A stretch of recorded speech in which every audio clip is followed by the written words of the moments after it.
Hello, everyone. Welcome to another episode at You Reinvent.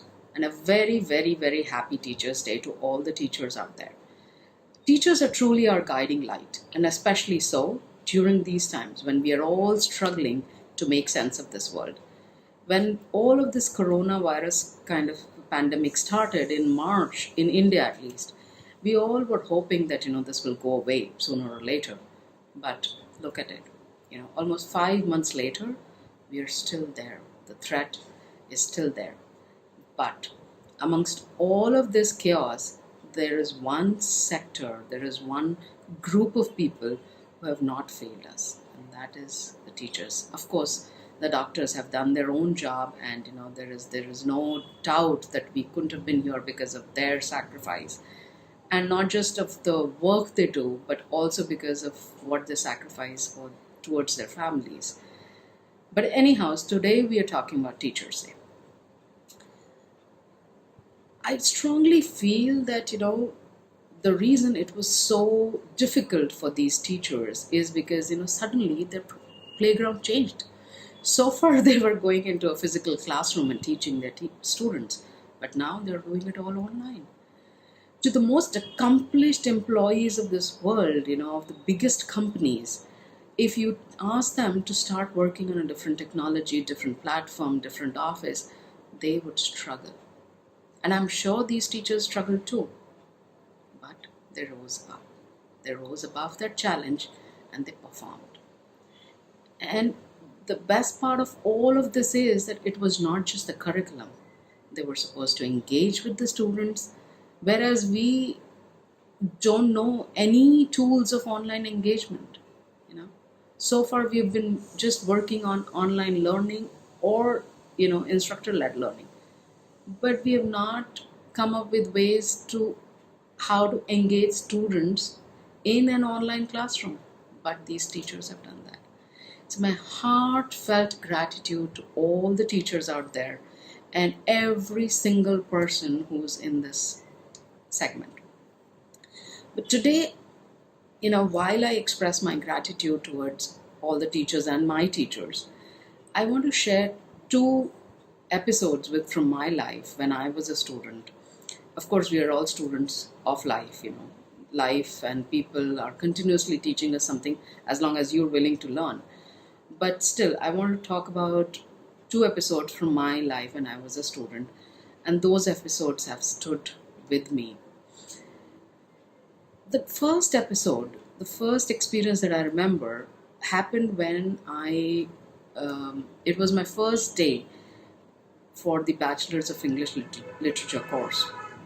It was the day of the orientation where the teachers were supposed to give us, their vision and expectation of the course and what will happen after 3 years and what we're going to do during these 3 years and so on and so forth. And while, all of this was going on, and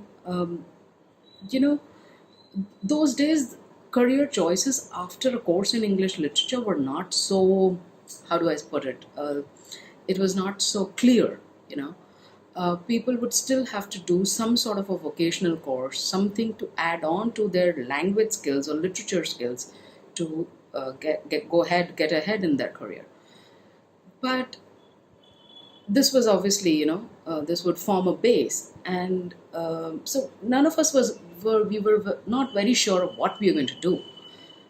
And there this teacher comes and she says that, whatever career you choose after these 3 years, it is irrelevant.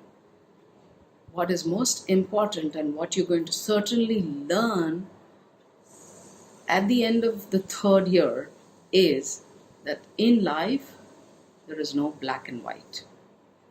There is only a shade of gray. Which means there are no hard, universal truths.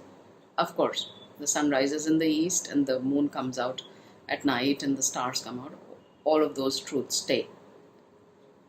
But anything other than that, there are no universal truths.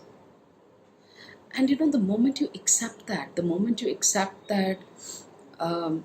it's a shade of gray, it opens up a window, a world of possibilities, of opportunities. of perspectives. And that I feel is the best gift of not just literature but this teacher of mine. Because I truly feel that the moment you start accepting that my truth, the way I understand things, is just one way, is just one side of it. There is another side of it.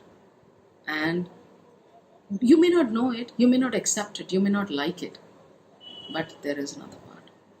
And the moment you do that, I feel, it opens up that scope for the other person to open his or her heart. It opens up the space for you to forgive. And more importantly, it opens up that space for you to grow. Because you can get over that episode, over that incident. You can get over that hurt, if at all. And of course, all of this is open to interpretation. This is my interpretation of what she said. This is how I understand it. I'm sure all my batchmates, they understood it differently. But this is my interpretation. And I don't know how many times I've, narrated this quote to how many people in the last almost 2 decades. And that, by the way, was not a way of sharing my age with you. But anyways, I'm just trying to say that particular statement from this teacher of mine, it was so powerful that I remember it even today. And my request with you by sharing this episode is to try and implement it. Whenever you feel so strongly about something, just calm down and tell yourself, there might be another possibility. You may not be aware of it, but there might be. And it's okay for you to not accept that possibility. It's okay. I'm not saying that, you just compromise your values, your truths, because there is that iota of a truth there. No, that's not what I'm saying.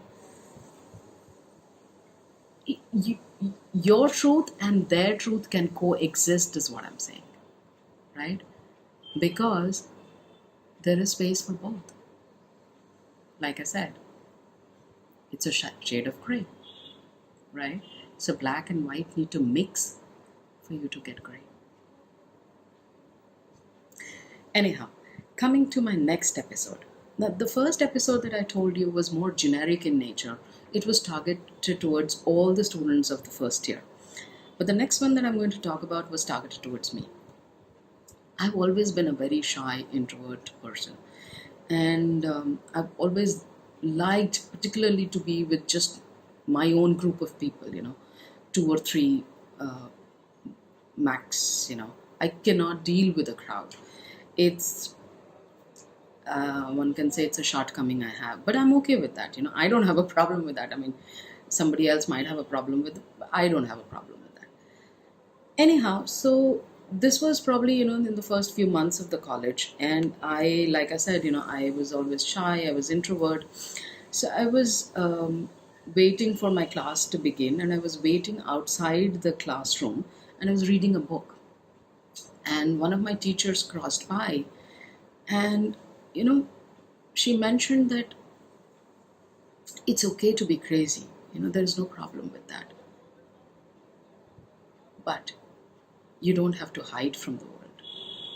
The world is waiting for your craziness. It's almost like, authors mostly say that everybody has a story to tell. If you hide or if you shy away, how will people know about your story? And that again, that gave me confidence in my shyness.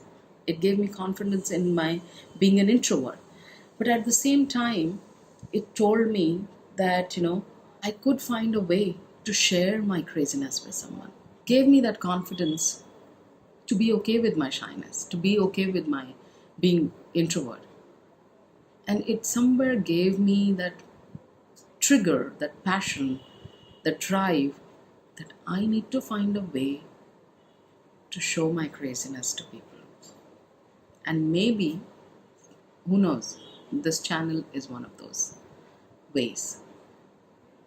So, Those were my two episodes which has stuck with me. Of course, there were a million other, small episodes throughout my school life and my college life where my teachers have impacted my life in a way that I wouldn't be here if it was not for them. But these are two episodes which I feel like, it can resonate with you too. And if you follow it, if you apply it in your life, maybe, who knows, you will also be ready to show the world your craziness. Until next time, take care and have fun.